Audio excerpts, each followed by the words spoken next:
Started. All right, I'll say it again. Good afternoon to everybody on KW Shares. Really appreciate all of you guys being here. I know it's going to be a wealth of information that's being shared today.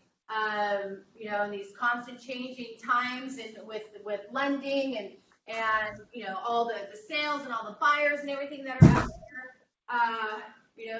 Everyone is just so busy, and I'm really excited as well to welcome House America Financial with JoJo and Brian.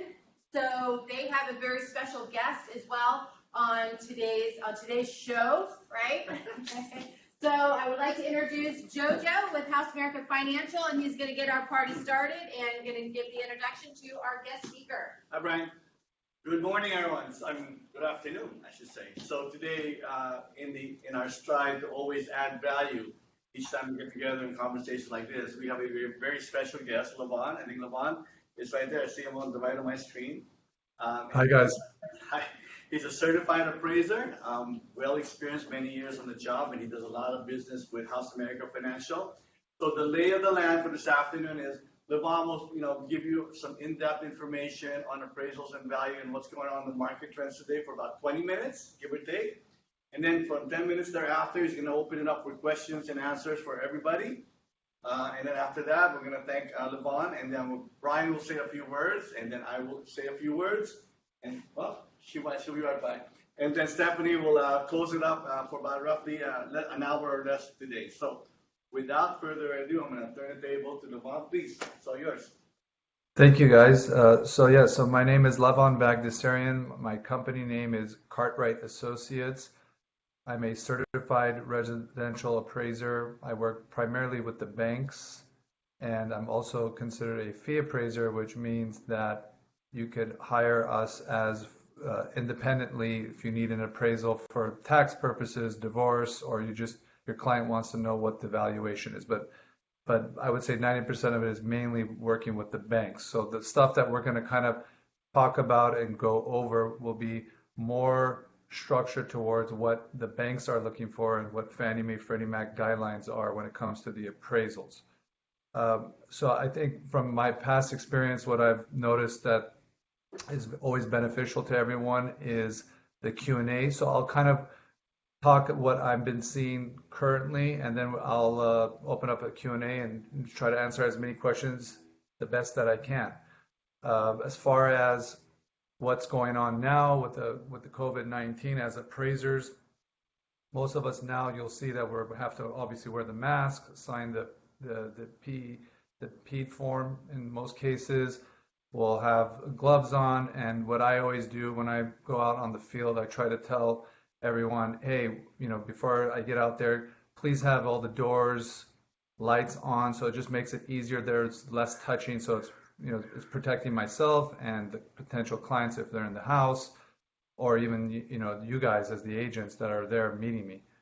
As far as the trends, obviously when the first COVID hit, we had a little bit of a stale market. It was not that much, a lot of cancellations. People were a little uncertain.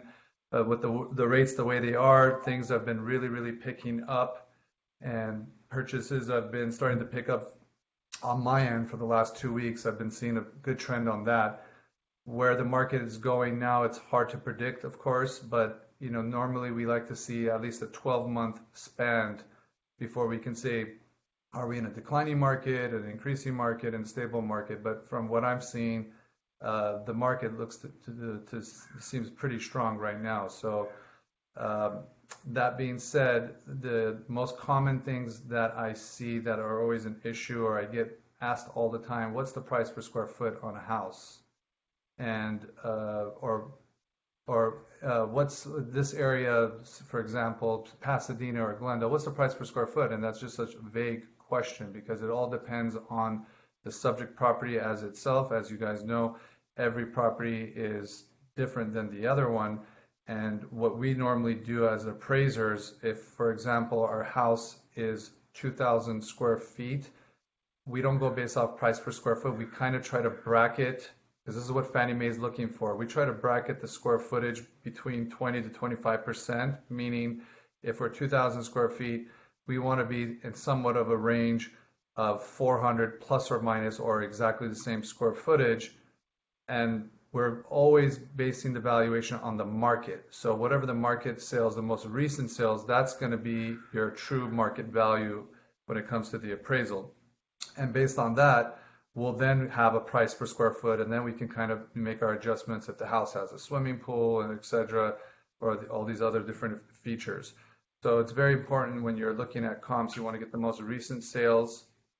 You want to make sure you're bracketing within 20 to 25% of the square footage, and you want to stay within a mile radius typically. Now, of course, you're going to say, well, there is no comps and within a mile radius, or there's no comps with this square footage. So that's where we then have to expand the search if need be, and we'll eventually have to find some sort of comparables. Another one that I think that is always asked, or it's always seems to be an issue that I always notice, is we're seeing this new trend of ADUs being converted garages turning into ADUs, or new ADUs being built. And most of the times on the MLS, they're either being listed as a duplex or they're combining the square footage. So when it comes to ADU, the difference between a duplex and an ADU, the ADU is legally you can rent the ADU, but when it comes to the appraisal and when it comes to the banks, we do not include the ADU as living area square footage. So if your house is 1,500 and your ADU is 1,000 square feet, we're not going to compare it to 2,500 square foot properties. We're going to compare it to 1,500 square foot homes and then try to find a comparable that has an ADU. And you need to have some sort of comp that has a ADU like the subject. So, and then the difference between a guest house, the same thing applies to the guest house or rec room. We never include those as the square footage. And a guest house, if it has a stove, because that's another issue that always pops up, if it has a full kitchen with a stove, that's going to be an issue when it comes to the lending end, because it becomes a health and safety issue, because technically a guest quarters is for guests. It's not meant to be rented out, so you cannot have a stove in there. If you do, it's not the end of the world. You just have to remove the stove and cap the gas line in a situation like that. I mean, I can go on like this for a long time. Maybe we should open up the Q&A, and maybe if you guys have a bunch of questions, I can answer specific questions that you guys want to ask me.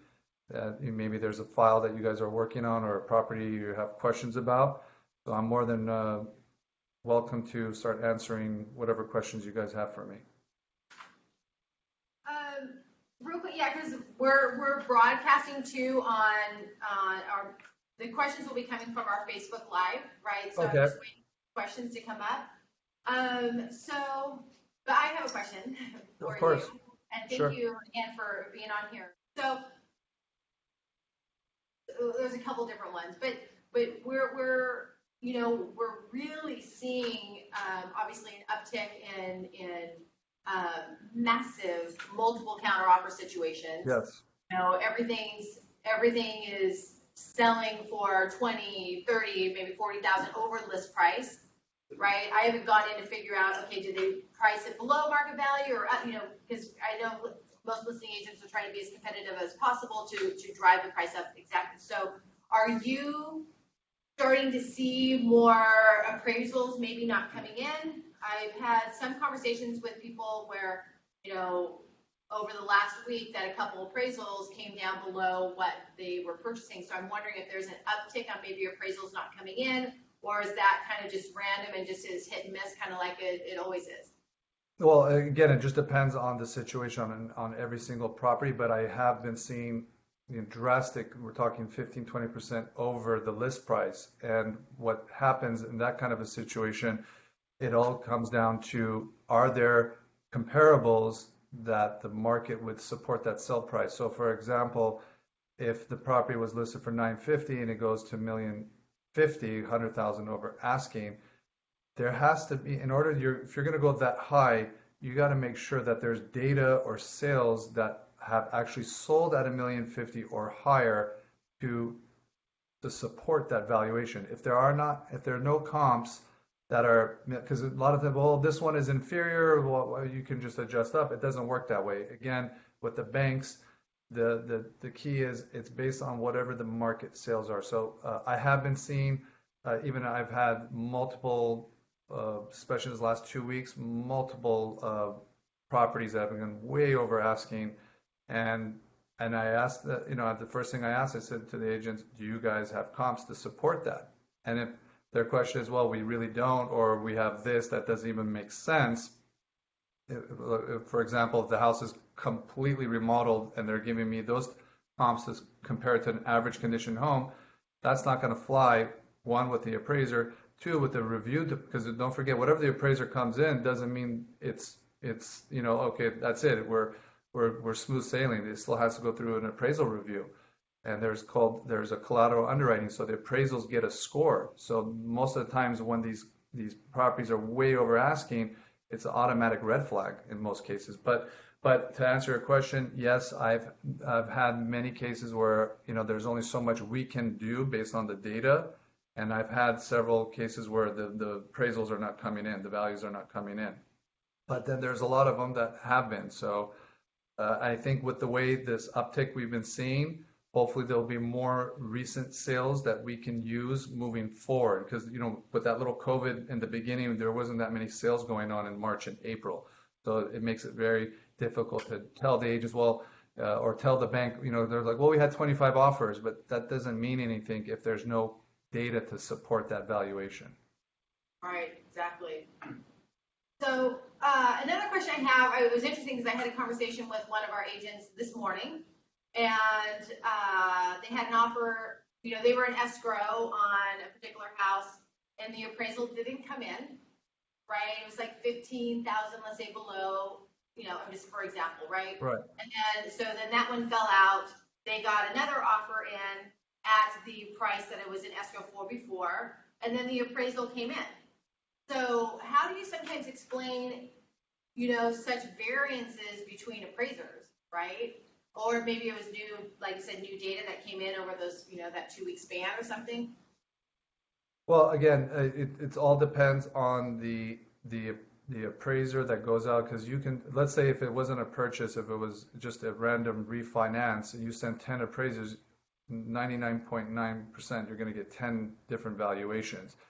When it comes to the purchases, what I would recommend in a situation like that, don't just expect to dump it all on the appraisers when you already know that it's going over asking. Try to get as much comparables, because a lot of people are under this conception that, you can't talk to the appraiser, you can't provide comparables. You can absolutely provide as much comparables as you have when we come to the property. So once the appraisal's in and the valuation is done, then that's where the communication has to end. You can't have that conversation. But to answer your question on that, it could be just where that one appraiser was able to find another sale that appraiser couldn't or didn't see, and his opinion was based off whatever he had, and he was sticking to his guns on that valuation. But again, to avoid situations like that where you're very close or you think there may be an issue with the value as far as the appraisal, try to provide as much comparables that you think that will be supporting the subject property, and that will probably prevent you in a situation like that where you're coming so close to the value. Yeah, absolutely. So regardless of whether you're the buyer's agent or the listing agent, just to do everything you can to support the purchase price and secure that aspect of the transaction.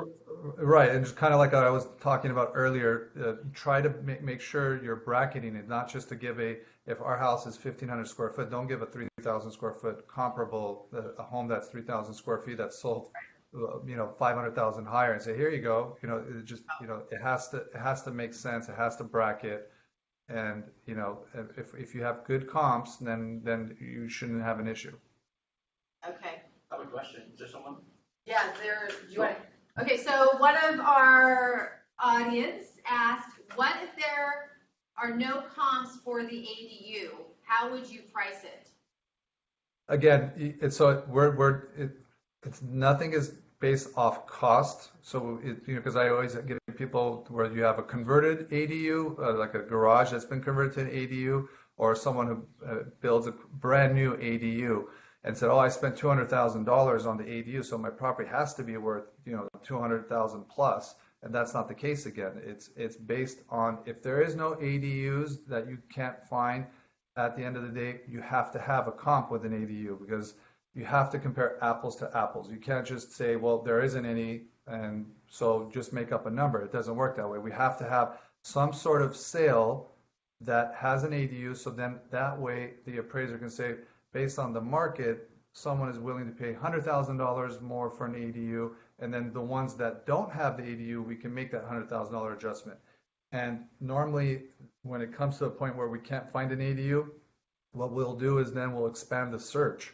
So if we're in the city of, because if let's say we're in LA, which we have multiple city areas with different zip codes, if you were in Studio City, for example, then you go to Valley Glen, you go to North Hollywood, you go to Sherman Oaks, until you find something that's similar square footage with an ADU.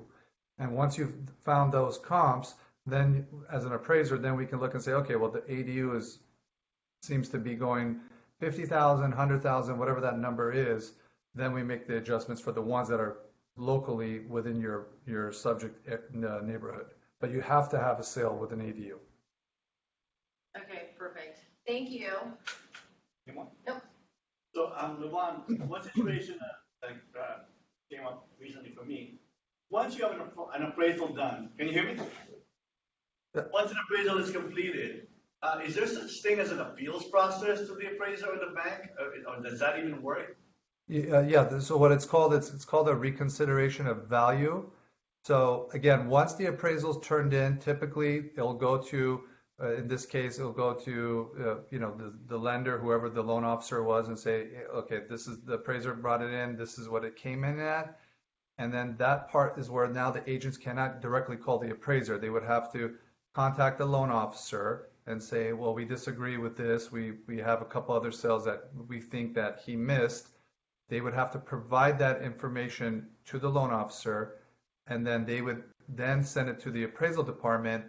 They'll look at it, make sure that these comps are even, make sense, and then they would forward it over to the appraiser. And then if it's me or whoever it is, then we look at it and say, okay, that's a comp that I overlooked, or that comp kind of makes sense, and then we would input it into the appraisal, and then hopefully we can bring in the valuation. But most cases, if the comps are not good, most appraisers are going to stick to what they originally appraised it at. But if you have good sales, we will reconsider it for sure. Good point. All right, awesome. Do you have any other? Okay, so Levon, can you talk about turn times today and how busy the market is? Sorry, I didn't hear you that well. Turnaround times for appraisal, how is it going today? Well, I mean, the last month now, it's been extreme because we had this big boom with the because the appraisers normally, we thrive when the refinance is strong. And right now the refinance is really, really busy because the rates are so low. So, but we always try to cater to the purchases, especially if it's a rush. I always try to get special instructions. If it's a rush, we'll try to knock those out within a day or two. If it's a standard purchase, typically 3 business days.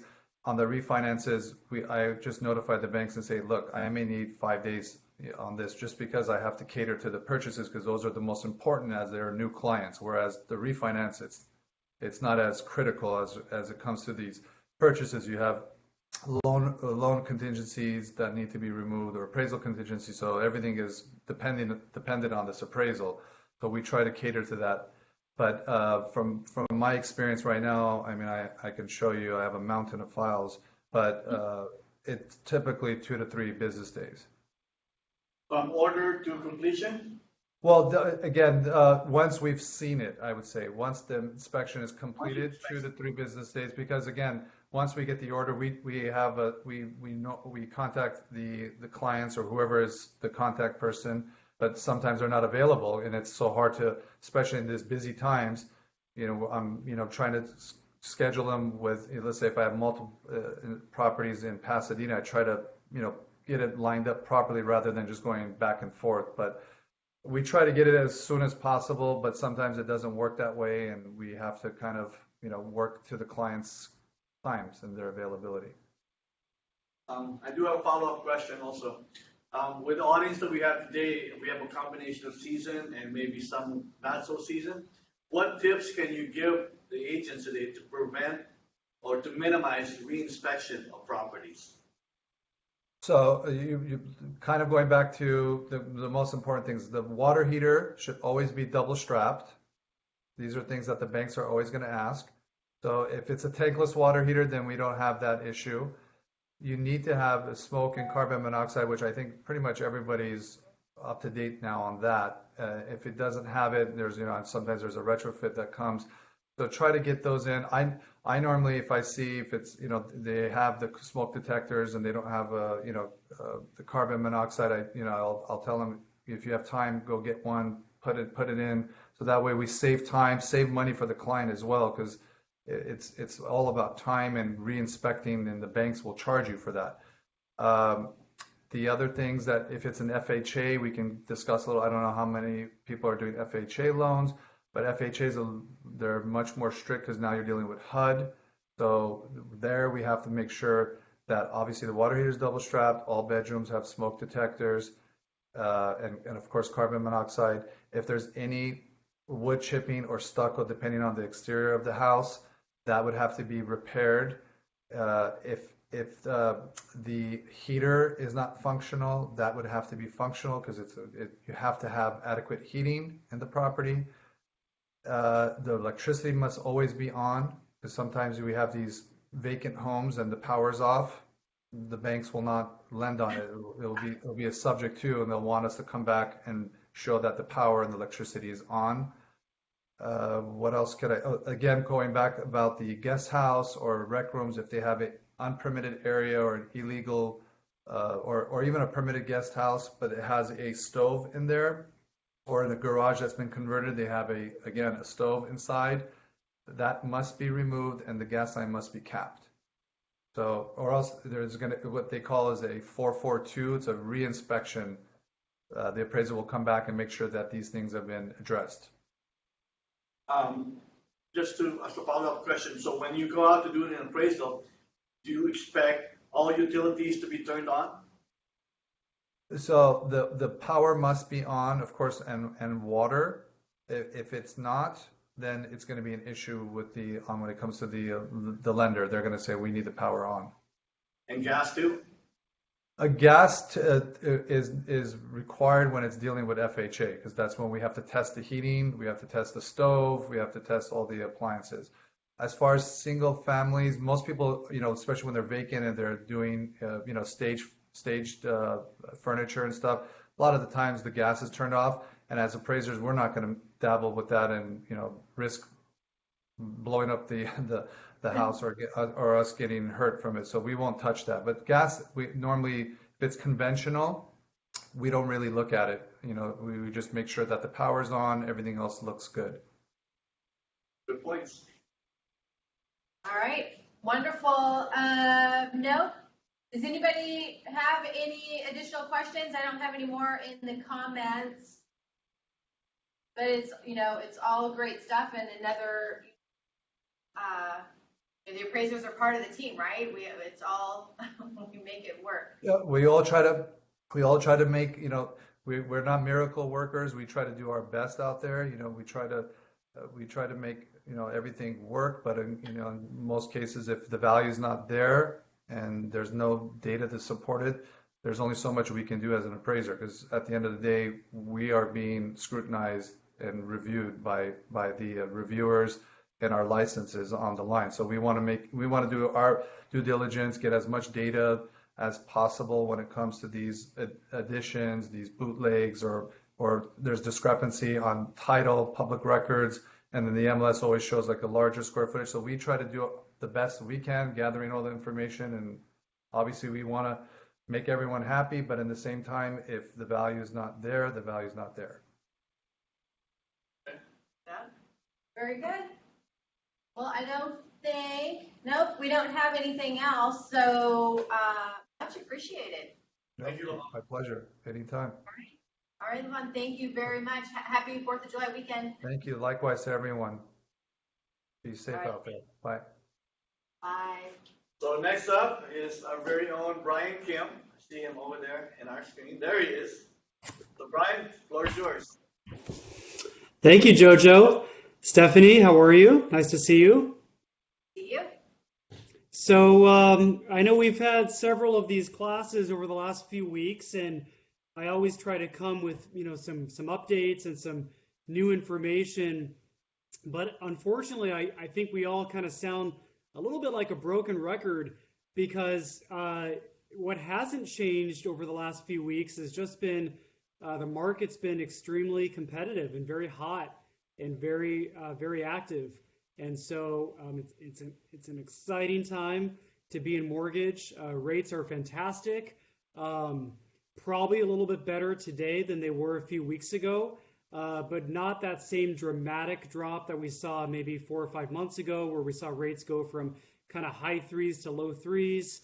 Over the last maybe 10 days, we've seen rates go from maybe 3.1, 3.0, and now we're seeing some loans in the 2.8, 2.75 range. So rates are just incredible. I've been doing this almost 20 years, and nothing's come close to these rates. So it's really a remarkable time. Couple of reminders. Definitely we're seeing rates that are 510,000. So if the loan amount is 510,000 or less, that's considered a low balance conforming. And there's a difference between low balance conforming and high balance conforming. As you know, in Los Angeles, conforming loan limits go up to 765,000. And in Ventura County, I believe it goes to 713,000. So every county has a different conforming loan limit. But if you can keep the loan amount to the low balance conforming, rates are a little bit better. So I only mention that because everyone's concerned about rates. There's a lot of advertisements and bank rate and Google ads and radio ads, and there's a lot of numbers being thrown around, and there's so much that goes into what rate a customer gets, going from credit score to loan amount to down payment amount to property type. Is it a townhome, or is it a condo, or is it a single family, or is it a duplex?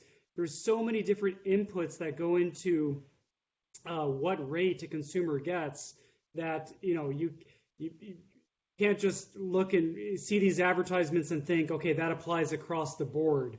Unfortunately, that's not the case. Some rates will be lower than advertised, some rates will be a little bit higher, but nonetheless, they're fantastic right now. And I just would say, it's just really hot. It's just really busy out there, and the transactions that I'm seeing get their offers accepted, it's typically with shortened contingency periods. So Jojo and myself can help you on the loan side of that by possibly waiving the loan contingency or shortening the loan contingency, shortening the appraisal contingency.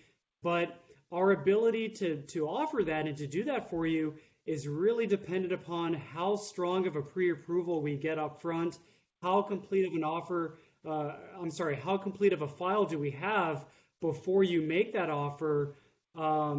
Because if we have something that's really complete, then we can be super aggressive. But, last night, like 8:30 at night, an agent texted me, which is fine, by the way. I think Jojo and I are both working until, 10 or 10:30 at night these days. So it's been super busy. So reach out anytime. But this agent wanted to write an offer. And Stephanie, as you mentioned, this was another multiple offer situations, a house in Glendale, and there was 4 or 5 offers already. And the agent wanted to know how quickly could we, remove contingencies.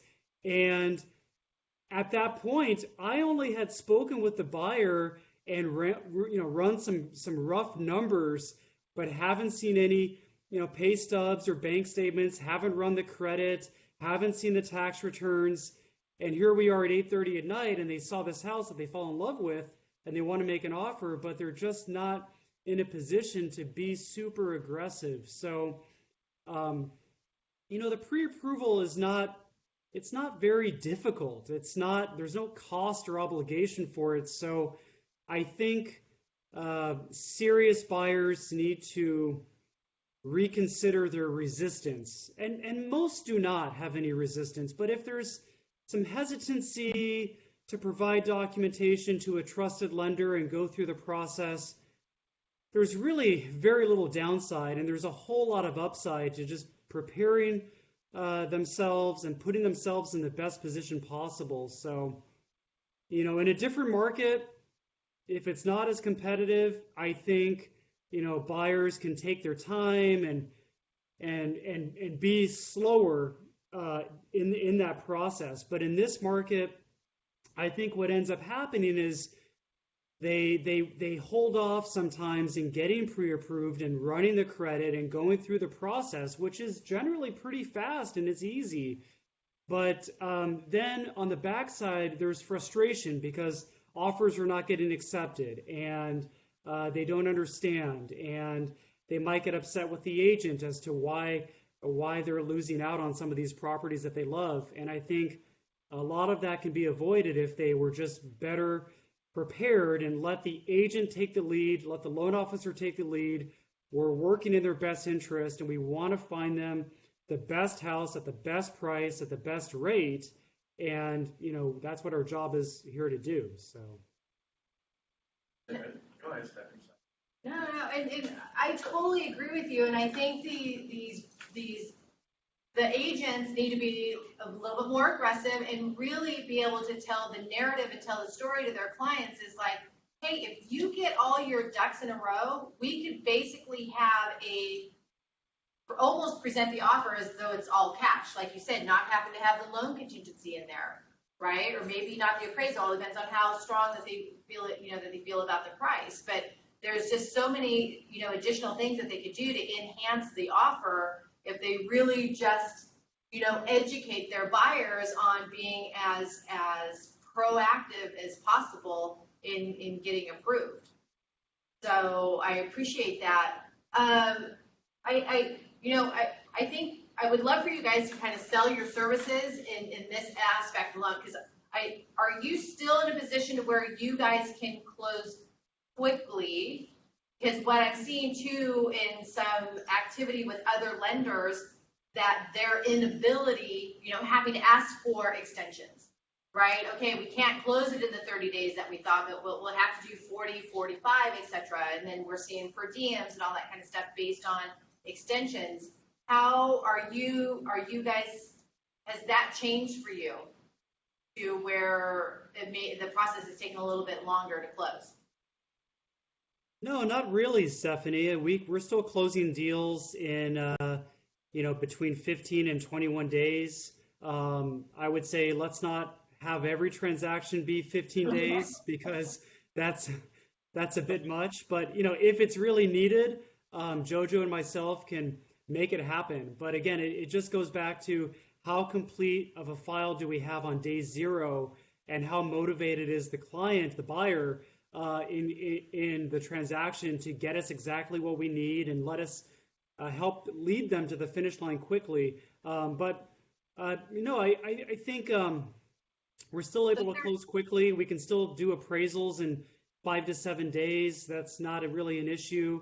Once in a while, Jojo and myself, we get fallout deals from other lenders, and we kind of dig in, and most of the time, the issue is that there's two things that can happen on a fallout. One is that it's a deal that can't be done. Mistakes were made during the pre-approval, and maybe guidelines changed, and it's not a savable deal.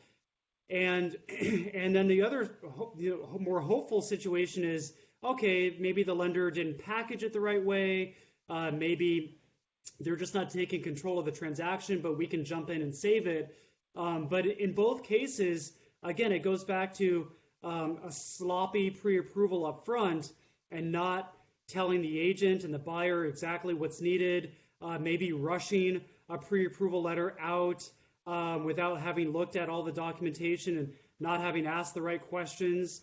And, we can't do everything up front. There's always going to be probably some loose ends that we need to tie up during the transaction, but we just respect your time and energy so much. We know how hard it is, especially, during COVID, to go out and drive around, look at properties and all the new guidelines and the PED forms. And we just, when we pre-approve somebody, we just want to make sure that they're good to go, that they understand what to expect, and that you as the agent, your time and expertise is protected. And we can best help you with that by just giving you a solid pre-approval, which, unfortunately takes a little bit of time, maybe a few hours or 24 hours, and it does take some documentation, but it just allows you guys to fill up your pipeline full of really solid, ready to go, clients, and get them in escrow, and we'll close it.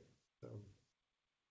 Absolutely. And, to the agents, just let them do their job, right? Just, you pass the baton on to them, and then they can sell the importance too of, why, get on the horn and get it done to be competitive. Okay. All right, Jojo, you were going to ask a question? No, I'm good. He did it. Thanks, Brian. Thank you. Okay. All right, Brian, thank you. Amazing as always. So it's my 2 cents now. Looks like we're going to have a shorter meeting, which is great. Love short meetings. But my 2 cents in here is you're not going to believe this, but I didn't plan this. This is not staged, which was not planned, but I'm going to echo to what Brian just said, but I'm going to drill down a little bit. And like I said, him and I didn't talk last night. I said, okay, you say this, I'll say this. It was like I'm freaking out about this. But anyways, much like what Brian said, I think that we can all agree that it takes a lot of time and money, effort to get a client today. Not that it wasn't yesterday, but today moreover because of the COVID challenge. And I think, and we know, we can all agree that every time you do get a prospect, a client, a buyer, or a listing client, it's golden. And because it feels like it is gold, we have to treat it as such. So with that in mind, there's so much more value today, just like Brian said, in making sure that we do a couple of things. And I'm going to ask my trusty assistant over here to put my... There you are. You ready to put something up? I need a slide, please. Give the slide. Okay, hold on. To do 2 things. The first one, Brian gave you a general landscape. It's when you pre-qualify your buyer. So let me show you something. That one, pre-approval options. So this is like a synopsis. There's like, and Brian and I can do this all day long. I'm not paying attention. There it is. Okay. So there's 2 ways, and this is just for your glance, and I'm going to talk you through it. There's two ways to do a pre-approval. An easy way is quickly just running some credit, taking a look at the scores, maybe talking to them about the employment background, and maybe they know their assets. Quick one, kind of give you a feel, should I continue this conversation? Should I head down this path with this buyer? Are they even worthy of really, using up your valuable time? But what we suggest is if they are your client, if they sign the buyer's agreement, if they are truly engaged, this is what Brian was talking about, which is the full review. And let me give it to you in quick highlights. So now we gather some documents. We actually provide them a list of documents to get for us because it's going to be a very solid pre-approval. Because 1, we're going to verify the credit score and their credit history and their balances. 2, we're going to verify their full income for the last couple of years. And 3, we are really going to take a deep dive in what they have in the bank for down payment. Most often, you've heard this in the past, we get down to closing, shoot, they're short. They don't have the money, or what have you. There was also $100,000 showed up that we don't know where it came from. That's funny. So anyways, if we do all of this, and then the last step, which is really what a lot of the agents today, listing agents are asking for, is something you may have already heard called the desktop approval or DU underwriting approval. And that's when we take all this information that we have gathered in an application and we download it to a system called desktop underwriting DU, and it kicks us out with an accept eligible, meaning you're 50% or better in getting the loan, because the most banks out there will not take that loan. All banks out there will not take that loan if you don't have a DU approval with that loan. So we do this in the front end at no cost to the buyer. It's like a $50 to $100 event, depending on who you or what company you work for. But the best value add here is when Brian and I do this, we can actually do this within 24 hours or less. Brian and I have been able to do this in an hour or 2 hours if we have all the documents. But again, the message here is this.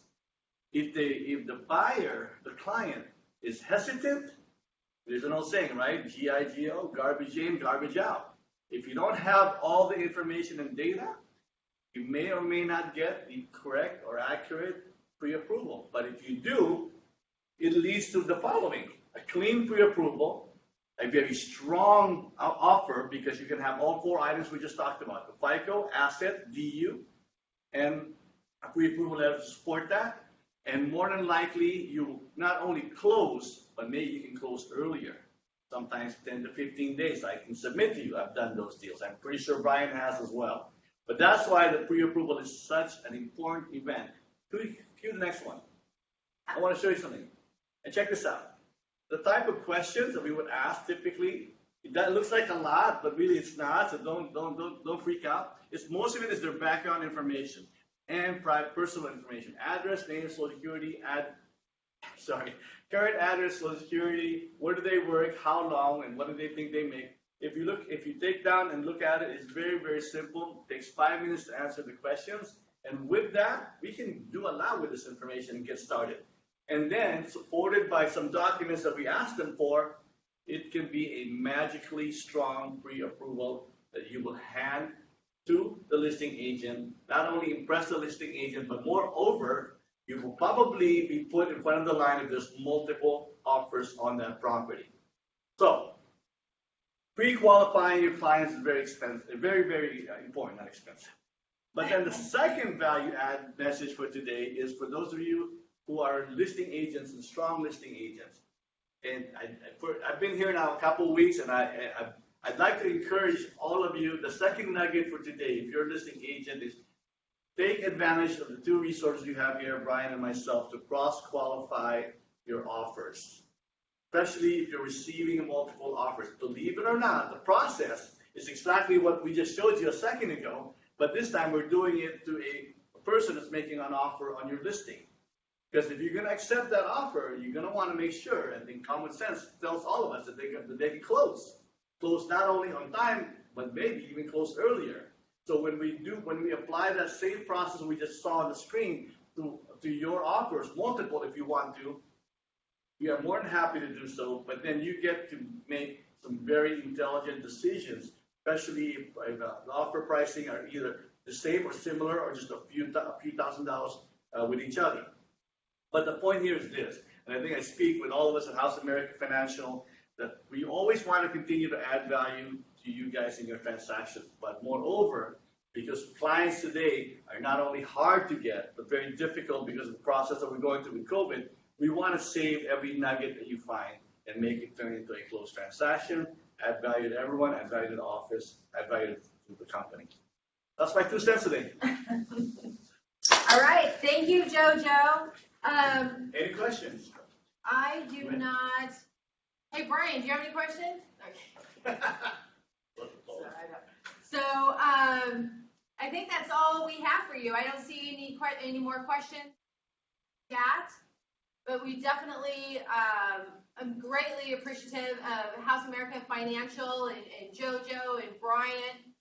You guys are greatly appreciated, and tons of, you guys just have so many years of experience. So with that, and I don't see any other questions, I wish you all Great Thursday. A great Thursday, and head in and have a safe and beautiful 4th of July weekend, everybody. All right. See you later. Bye. The broadcast